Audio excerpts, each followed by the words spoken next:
Hey guys and gals, welcome to the physical review of the Z77X-UP4 I'm going to go over the motherboard and all its specifics. I actually have not opened this board yet, so this will be my first time opening the box, and you'll be right there with me. I'm Sin from SinHardware.com.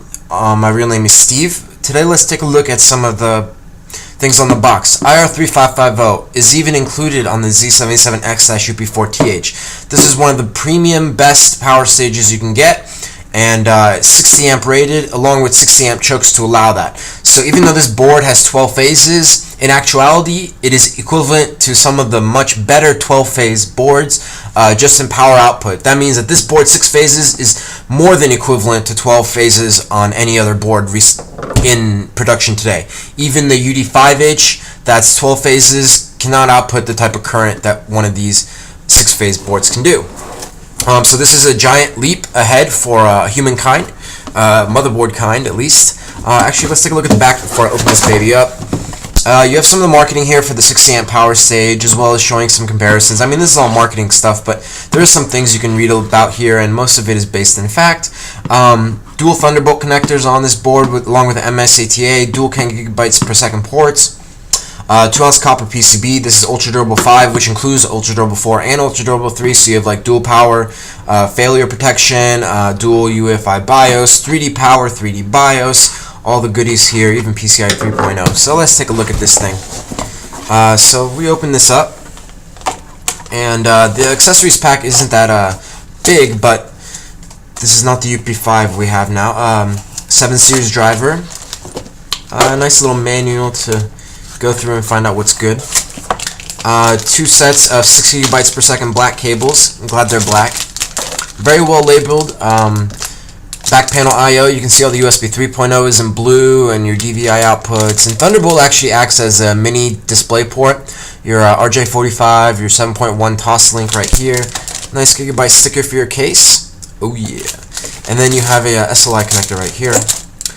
Installation guidebook, multilingual. So put those to the side, and now we'll reveal the beauty. Wow, nice board. At its price point, you really can't beat it for what it offers. Gigabyte's doing a lot of that with Z77, and to their benefit, I'm really glad about that. Interesting. Okay, well, here we go. We have the board right here. Ultra Durable, looks really nice actually. Let me take off the...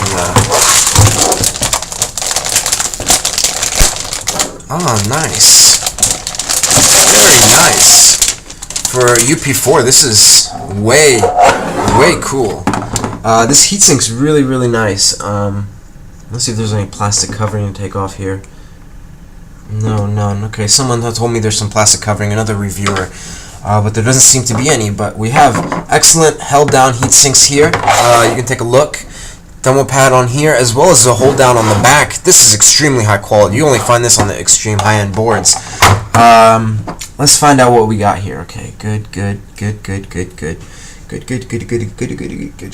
Okay, so let's first go over the stickers. USB keyboard and mouse here. I'm guessing these ports are direct to Intel, and then this is direct to Intel as well. Okay, I got this board. So let's take off the heat sinks after we do a little thorough overview. 1, 2, 3, 4, 5, 6. 1, 2, 3, 4. These are 6 phases for CPU vCore. These 2 are iGPU, and these 2 must be System Agent and I/O, so IMC/QPI-VTT. So those are all the phases, 6 plus 2 plus 2.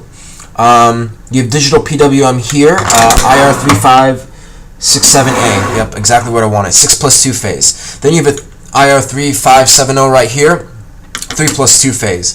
So this is basically routing some extra phases over here, and then the other phases are going right there from this 6 plus 2.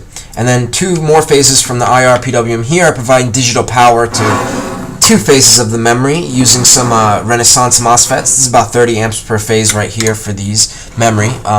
Here we have 60 amps per phase, as well as 60 amp chokes, which are really badass. We have a good amount of output capacitance. 2 capacitors between memory and CPU means good. 2 sets of fan connectors right here, which is for 2 sets of fans on either side. Fan connector right here. another fan connector here, and a fan connector here. So total 5 fan connectors like we usually seen. So let's take a look at the back panel I/O, and just by judging from that little sticker, keyboard and mouse would go here, is what it's saying. These are Intel ports natively, and these are run off the VIA VLI 1390. VLI 800 controller, and this is a 4-port USB 3.0 controller. It's not a hub, and it takes 1 PCIe lane. That's why they're saying to put your ports here, because this will work without this will work in USB 2.0 mode without drivers. However, these ports need drivers to work just like these do in USB 3.0 mode. So you see this a lot with Intel USB 3.0 mode. It will only work in USB 1.0 speeds unless you install the drivers. However, these will work without any sets of drivers, while these will require drivers to work. All of them will require drivers to work in USB 3.0. We have our display ports, HDMI, VGA, DVI, HDMI, and these are 2 mini display ports as well as your Thunderbolt connectors. 7.1 Toslink is like what we'd like to see. It protects everything, or doesn't protect everything, it's just much more compact and you don't waste any I/O space. PS/2, I know I like this port for overclocking, and RJ45 NIC. So let's take off the heatsinks. These heatsinks have screws on the top side, which I like.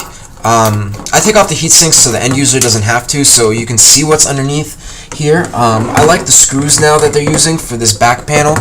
It's pretty cool. This is very high quality stuff, probably costs a lot more than the old type stuff too. And I'm really hoping these boards do well, so Gigabyte keeps a lot of these features. So let's see what it has in store, okay?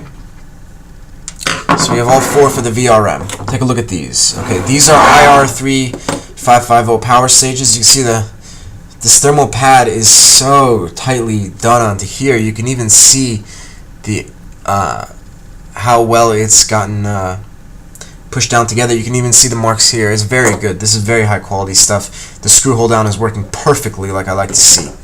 Okay, so now this shouldn't be all 3550. Yep. Okay. So these are the 8 phases for the CPU, 6 phases for CPU. These 2 are for iGPU, and then these 2 give VCSA and IMC. This is running off a dual driver right here, connected to this PWM. Another dual driver here is running 2 phases for the memory. 60 amp chokes through and through, which is really cool, really good stuff. I like to see that. 8-pin connector for your power. Here we have a 2 AS media chips. These 2 AS media chips allow digital DisplayPort, which is what's natively pushed out of the PCH, to be converted into DVI and HDMI, because those are not in DisplayPort types, but these are level shifters to change DisplayPort to HDMI/DVI, which does work off the same protocol, sort of. Here we have a Thunderbolt controller. This is the newest one. It allows for 2 ports running off 4 PCIe lanes. That is why this PCIe slot runs off the CPU, this last 4X slot. Also, we have PCI here, which is running off an ITE chip. Thunderbolt deserves its own VRM because you have to power everything. They even have a 18-volt mux, same exact layout as you saw in the UP5. Here we have a Realtek controller. This Realtek controller is 8111E for the Ethernet here. They're not using Intel, so that's one thing I'm gonna grade down on. However, Realtek is pretty good. It uses so much on older Intel Gigabyte motherboards that I don't see a difference, but many enterprise type users will, and that's what the UP5 is there for. Here we have a VLI hub, controller for the 4 ports on here and here, like I said earlier. Another Realtek ALC898 with NUS capacitors. You have a nice nothing right here. This is for the analog signals to go directly to the Toslink, and that looks really good. It seems that the PCB is very clear here. I bet the sound quality in this motherboard is exceptional. Okay, so let's go here. You have a PLX chip right here. This PLX chip controls these 1X slots. So one port can be sent to this PLX, and this will fan out 1 to 3. So 1, 2, 3, 1X, 1X, 1X goes to here, and this says 1X to the PCH.